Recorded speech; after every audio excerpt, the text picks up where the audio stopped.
बिस्मिल्लाहिर्रहमानिर्रहीम। अस्सलाम वालेकुम स्टूडेंट्स। आज हम MGT 510 इसके फाइनल टर्म सब्जेक्टिव प्रिपरेशन के क्वेश्चन आंसर्स रेडी करेंगे। ठीक है, तो स्टार्ट करते हैं। Question number 1, what is the significance of TQM। TQM की जो इम्पोर्टेंस है वो बतानी है। TQM helps organisation improve quality, encourage innovation and adopt to changes. ठीक है, इसके अंदर क्वालिटी को इम्प्रूव करना, इनोवेशन लाने और चेंजेस के मुताबिक अडॉप्ट होने में मदद देता है, और ये एम्प्लॉयज़ को मोटिवेट करता है और कम्पिटिटिव एडवांटेज देता है। इससे प्रोडक्ट और सर्विस की क्वालिटी, कस्टमर सेटिस्फेक्शन, एफिशिएंसी और क्विक रिस्पांस प्रॉब्लम भी इम्प्रूव होती हैं। ठीक है, नेक्स्ट हमारे पास क्वेश्चन है, how cost can be reduced by improving quality. तो इसका आंसर है, improving quality reduce overall cost by preventing defects and minimising failure. और क्वालिटी कॉस्ट में कौन सी चीज़ें शामिल हैं? कॉस्ट ऑफ कन्फर्मेंस यानी prevention and appraisal, cost of non conformance यानी इंटरनल एंड एक्सटर्नल फेलियर्स। ठीक है, ये आगे से इसकी टाइप्स आ गई हैं। Better quality means less waste, fewer complaints and lower production cost. Next हमारे पास क्वेश्चन है, what is the difference between TQM and strategic TQM। TQM का मतलब है प्रोसेस का लगातार इम्प्रूव करके कस्टमर सेटिस्फेक्शन हासिल करना, जबकि स्ट्रेटेजिक TQM है ये क्या होता है? कस्टमर सेटिस्फेक्शन हासिल करने के लिए प्लानिंग और स्ट्रेटेजी बनाना। नेक्स्ट हमारे पास क्वेश्चन है, difference between big Q and little Q. Big Q का मतलब है कि सिस्टम की क्वालिटी, प्रोडक्ट, सर्विसेज, पीपल और प्रोसेस है। ठीक है, जबकि जो लिटिल क्यू है ना, ये सिर्फ इंडिविजुअल चीज़ की क्वालिटी को रेफ़र करता है। इस वीडियो के अंदर मोस्ट इम्पॉर्टेंट जो शॉर्ट और लॉन्ग क्वेश्चन है ना, उनको कवर किया गया है। तो अगर आपको इसका जो चाहिए ना फुल लेक्चर्स, ठीक है, 22 से लेकर 45 तक, उसकी भी मैंने प्लेलिस्ट बना दी है, इसी के अंदर होगी। MGT 510 फाइनल टर्म प्रिपरेशन इसके नेम से प्लेलिस्ट होगी, उसी के अंदर बाकी लेक्चर्स भी एक ही वीडियो के अंदर, नहीं 2 वीडियोस के अंदर कवर हैं। ठीक है, तो आपने वो सारे अगर लेक्चर्स वॉच करने हैं, उसके अंदर मोस्ट इंपॉर्टेंट टॉपिक्स हैं हर जो है वो चैप्टर के। ठीक है, तो आपने वहाँ से भी प्रिपरेशन कर लेनी है, सिर्फ एक इस वीडियो पर रिलाई नहीं करना आपने। नेक्स्ट हमारे पास क्वेश्चन है, question, what is the significance of ISO 9000। ISO 9000 एक इंटरनेशनल क्वालिटी मैनेजमेंट स्टैंडर्ड है। ये प्रोडक्ट की क्वालिटी, कस्टमर सेटिस्फेक्शन, कम्युनिकेशन और मैनेजमेंट सिस्टम इम्प्रूव करता है। इससे वेस्ट कम होता है, मार्केट अपॉर्चुनिटी इंक्रीज़ होती है और कस्टमर्स को क्वालिटी का भरोसा मिलता है। नेक्स्ट हमारे पास क्वेश्चन है, डिफरेंस बताना है कॉन्टीन्यूअस और कॉन्टीन्यूअल क्वालिटी इंप्रूवमेंट। कॉन्टीन्यूअल इंप्रूवमेंट ये एक ब्रॉडर टर्म है जो किसने प्रेफर किया है? W. एडवर्ड्स। ठीक है, डेमिंग ने refer to general process of improvement and encompassing discontinuous improvements. ठीक है, ये ब्रॉडर कॉन्सेप्ट है जो हर किस्म की इम्प्रूवमेंट्स को कवर करता है। कॉन्टीन्यूअस इम्प्रूवमेंट ये क्या है? ये उसका हिस्सा है जो एग्जिस्टिंग प्रोसेस में स्टेप बाय स्टेप और लगातार बेहतरी पर फोकस करता है। ठीक है, नेक्स्ट हमारे पास इसका है कि some practitioners also associate continuous improvement more closely with techniques of statistical process control. Next हमारे पास क्वेश्चन है, why statistical process control is carried out. Also describe the two methods for the improvement of yield of process like taking it to a higher sigma value। तो statistical process ये क्या होता है? ये monitor, identify और control करता है, ठीक है, process की variation, ताकि जो products हैं वो क्या so that the product meet customer requirements। ठीक है, तो इससे क्या होता है कि product customer requirements को meet करे, SPC defects को आइडेंटिफाई करता है और फिर करेक्टिव एक्शंस लेकर प्रोसेस को इम्प्रूव किया जाता है, जिससे यील्ड और सिग्मा लेवल बढ़ता है। ठीक है, नेक्स्ट क्वेश्चन है हमारे पास, define team in list some of the qualities an individual must possess as a team member. Team की डेफिनेशन बतानी है। Team is a collection of 5 to 7 individuals having interdependent and interrelated responsibilities and are combined to perform a specific task। और इसकी qualities बतानी है। Qualities कौन कौन सी हैं? Shared values, good communication skills, desired for ultimate success, team work spirit, self confidence and self motivation. Next हमारे पास क्वेश्चन है what are the responsibilities of the owner of critical success factor. ठीक है, इसकी हमने रिस्पॉन्सिबिलिटीज़ बतानी है।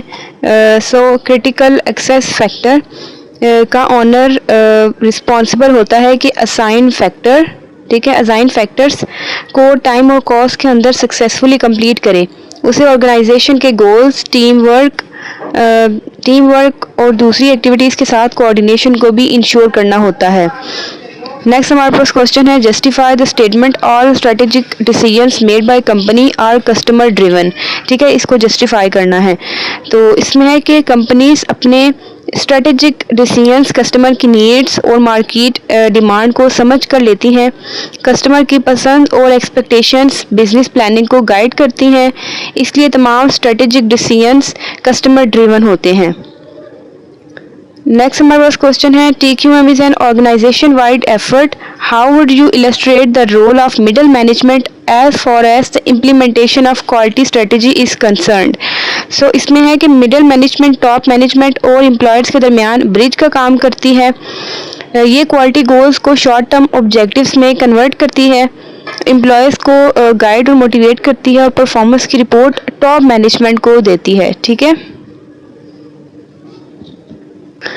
Next question हमारे पास है what can be the possible sources of variation in production process, give 5 example. इसके अंदर आपने बतानी है कि कौन सी चेंजेस हो सकती हैं प्रोडक्शन प्रोसेस में। ठीक है, sources of variation are 2 types, common cause and special cause. Common cause system का हिस्सा होती हैं, जबकि जो स्पेशल कॉजेज हैं ये किसी स्पेसिफिक प्रॉब्लम की वजह से अकर होती हैं। एग्जांपल्स हमारे पास है late pizza delivery, voltage fluctuations, faulty instruments and human errors. Next हमारे पास क्वेश्चन है being CEO of ABC company, what are some of the pre request you should ensure for successful empowerment in your company.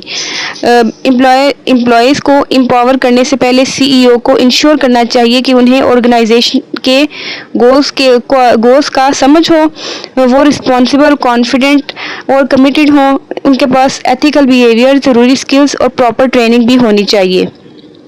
Next हमारे पास question है what is the significance of quality to gain competitive advantage. Quality organisation को competitive advantage देती है क्योंकि इससे customer satisfaction और loyalty increase होती है। इससे मार्केट शेयर और कंपनी की रेपुटेशन इंप्रूव होती है और नए बिजनेस अपॉर्चुनिटीज़ मिलती हैं। लॉन्ग टर्म सक्सेस का बुनियादी जो की है ना, जो इसकी मेन की है वो क्या है, हाई क्वालिटी। ठीक है, नेक्स्ट हमारे पास क्वेश्चन है explain the concept of common cause system of variation. Common cause system of variation कौन सी हैं? ये उन तमाम वेरिएबल का कलेक्शन होता है जो कॉमन कॉज वेरिएशन पैदा करते हैं और उन वेरिएबल्स के दरमियान इंटरेक्शन को भी रिप्रेजेंट करता है। नेक्स्ट हमारे पास क्वेश्चन है discuss the importance of continuous quality improvement CQI। CQI में ये कल्चर, स्ट्रेटजीज और मेथड्स का जो है ये मजमुआ है जो कस्टमर्स की एक्सपेक्टेशन को मीट और उनसे एक्सीड करने के लिए लगातार इम्प्रूवमेंट को इंश्योर करता है। Next question describe the purpose and use of control chart. Control chart ये डाटा को उसी सीक्वेंस में डिस्प्ले करता है जिस तरह वो अक्कर होता है और इसमें स्टैटिस्टिकली डिटरमाइंड अपर और लोअर कंट्रोल लिमिट्स होती हैं। इसका use special causes of process variation identify करने, प्रोसेस को मॉनिटर करने और ये चेक करने के लिए होता है कि प्रोसेस चेंजेस का डिज़ायर्ड इफ़ेक्ट हुआ है या नहीं। ये न्यू क्वालिटी टेक्नोलॉजी के बेसिक टूल्स में से एक है। नेक्स्ट क्वेश्चन है concept of control limits in quality management. ये कॉमन कॉज वेरिएशन की एक्सपेक्टेड लिमिट्स होती हैं। इन्हें अपर एंड लोअर कंट्रोल लिमिट्स भी कहा जाता है और ये स्पेसिफिकेशन या टॉलरेंस लिमिट नहीं होती। नेक्स्ट हमारे पास क्वेश्चन है explain the significance of cross functional approach in an organisation. पुराने पैराडिम के मुताबिक ऑर्गेनाइजेशन सिर्फ वर्टिकल चेन ऑफ कमांड पर चलती हैं। न्यू पैराडिम में ऑर्गेनाइजेशनल कम्प्लेक्सिटी की वजह से हॉरिजॉन्टल और वर्टिकल दोनों की जो कोऑर्डिनेशन है उन दोनों की कोऑर्डिनेशन की ज़रूरत होती है ताकि प्रोसेस को इफ़ेक्टिवली प्लान और कंट्रोल किया जा सके। अगर लेटरल कोऑर्डिनेशन ना हो तो ऑर्गेनाइजेशन अलग अलग जो स्पेशलाइज्ड डिपार्टमेंट्स का मजमूआ बन जाती है। इसलिए cross functional teams organizational activities और प्रोसेस के बेहतरीन तरीके से लिंक करती हैं। ठीक है, नेक्स्ट हमारे पास है explain the role of customer in quality management. Customer वो होता है जो किसी प्रोसेस का आउटपुट रिसीव करता है। ये ऑर्गेनाइजेशन के अंदर भी हो सकता है और बाहर भी। कस्टमर एक पर्सन, डिपार्टमेंट या कंपनी भी हो सकता है। Discuss the purpose of customer data table. ये एक टूल है जो कस्टमर की बात को रिक्वायरमेंट्स, क्वालिटी इंडिकेटर्स और प्रोडक्ट या सर्विस की फीचर में कन्वर्ट करता है। Explain the importance of data collection in quality improvement. ये प्रोसेस के काम करने और कस्टमर के पॉइंट ऑफ व्यू से उसकी परफॉर्मेंस के फैक्ट्स कलेक्ट करने का अमल है। डाटा कलेक्शन प्रोसेस की नॉलेज और स्टैटिस्टिकल प्रिंसिपल्स की रहनुमाई में की जाती है। नेक्स्ट हमारे पास क्वेश्चन है explain the Deming cycle for continuous improvement.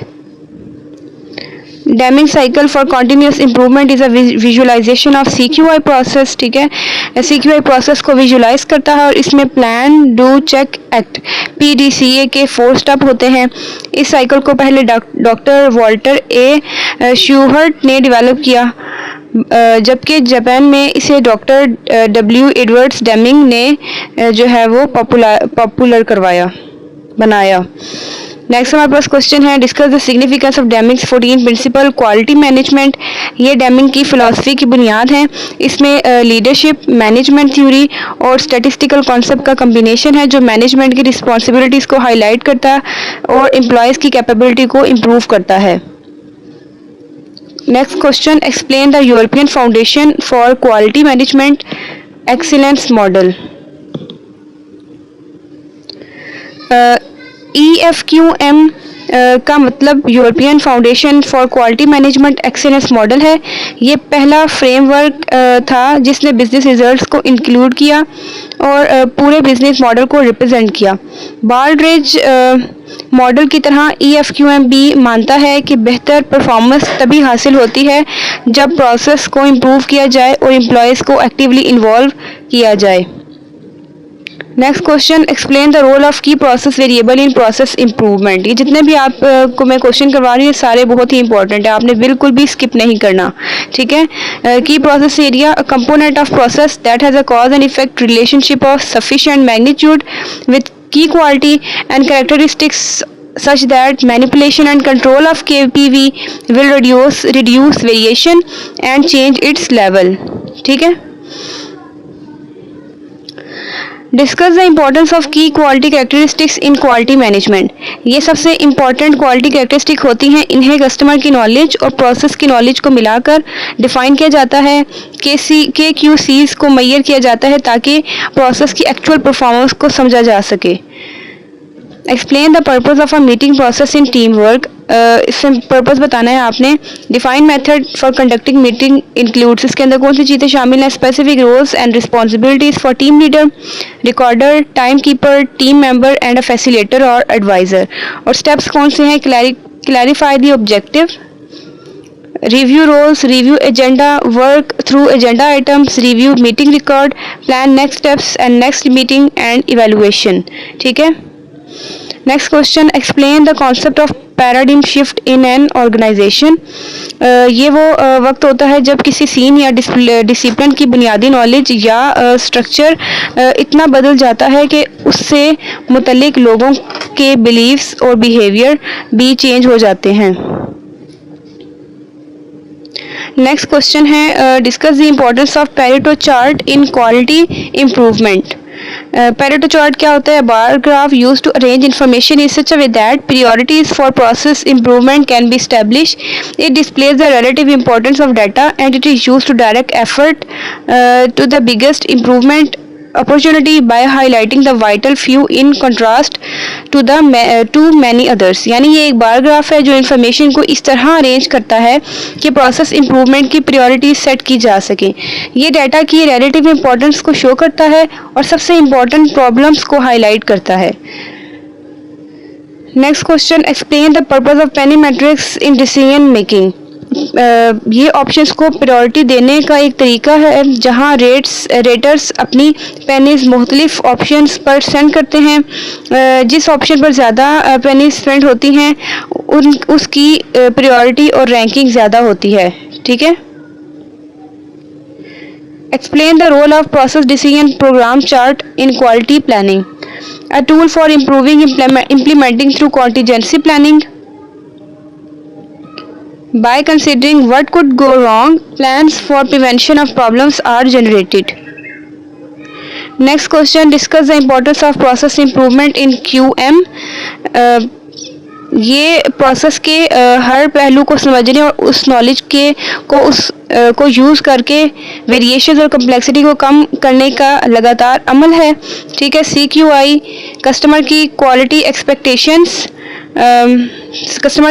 Expectation और प्रोसेस वेरिएशन को समझकर बेहतर मैनेजमेंट डिसीजन लेने में मदद देता है। Explain the concept of process variation. Process variation ये वक्त के साथ प्रोसेस आउटपुट में आने वाला फ़र्क होता है। हर प्रोसेस में वेरिएशन होती है और इसको दो टाइप्स, और इसकी जो है वो कितनी टाइप्स है, 2 टाइप्स, स्पेशल और कॉमन। हर सिचुएशन के मुताबिक मैनेजमेंट का एक्शन भी मुख्तलिफ होता है। नेक्स्ट क्वेश्चन है, explain the role of QA in maintaining quality standards. इसमें प्लान रिव्यू प्रोसीजर्स शामिल होते हैं और जो उन लोगों की तरफ से कंडक्ट किए जाते हैं जो इन्वेंट्री कंपाइलेशन या डेवलपमेंट प्रोसेस में डायरेक्टली इन्वॉल्व नहीं होते। Next question, discuss the importance of quality characteristics in QM। Characteristics of output of process that are important to the customer. ठीक है। नेक्स्ट पॉइंट है, identification of quality characteristic requires knowledge of customer needs and expectations. Explain the role of quality control in quality management. ये routine technical activities का एक system है जो inventory develop होने के दौरान उसकी क्वालिटी को मेजर और कंट्रोल करता है। नेक्स्ट क्वेश्चन है, discuss the responsibilities of QIC। ये कोच और ऑर्गेनाइजेशन की सीनियर लीडरशिप पर मुश्तमिल एक ग्रुप होता है जो planning, strategy, development, deployment, monitoring, educating and promoting CQI, ये इन सब को प्रमोट करने का जिम्मेदार होता है। ठीक है। नेक्स्ट क्वेश्चन है कि इम्पोर्टेंस बतानी है क्वालिटी इंस्पेक्शन की इन इम्प्रूविंग प्रोसेस। इसमें आमतौर पर 3 स्टेजेस हैं, सैम्पलिंग, मेजरिंग एंड सॉर्टिंग। बहुत सी ऑर्गेनाइजेशन क्वालिटी को इम्प्रूव करने के लिए इंस्पेक्शन पर डिपेंड करती हैं। लेकिन बेहतर तरीका ये है कि क्वालिटी को प्रोडक्ट या सर्विस में डिज़ाइन किया जाए और प्रोसेस को इम्प्रूव किया जाए। इंस्पेक्शन डाटा कलेक्शन के लिए भी यूज़ हो सकती है। Next question, describe the purpose and use of run chart. ये डाटा को उस ऑर्डर में डिस्प्ले करता है जिस ऑर्डर में वो अक्कर होता है। रन चार्ट प्रोसेस वेरिएशन को शो करता है और ट्रेंड शिफ्ट या दूसरे नॉन रैंडम पैटर्न्स की फॉर्म में स्पेशल कॉजेस आइडेंटिफाई करने में मदद देता है। नेक्स्ट क्वेश्चन है, explain the cause of concept of common. Explain the concept of special and common cause system of variation. ये हमने स्टार्ट में भी क्वेश्चन देख लिया है। ठीक है। Explain the concept of special cause variation, ये भी फिर रिपीट हो रहा है। Discuss the purpose of spider diagram in performance analysis. ये एक विजुअल रिपोर्ट कार्ड होता है जो एक ही चार्ट पर मल्टीपल इंडिकेटर्स की परफॉर्मेंस शो करता है। इसे रडार चार्ट और गैप एनालिसिस टूल भी कहा जाता है। ये करंट और डिजायर परफॉर्मेंस के दरमियान गैप्स को क्लियर करता है। नेक्स्ट हमारे पास क्वेश्चन है explain the importance of transition period during the organizational change. ये वो वक्त होता है जब ऑर्गेनाइजेशन पुराने तरीके से नए तरीके की तरफ मूव कर रही होती है। ठीक है, इस दौरान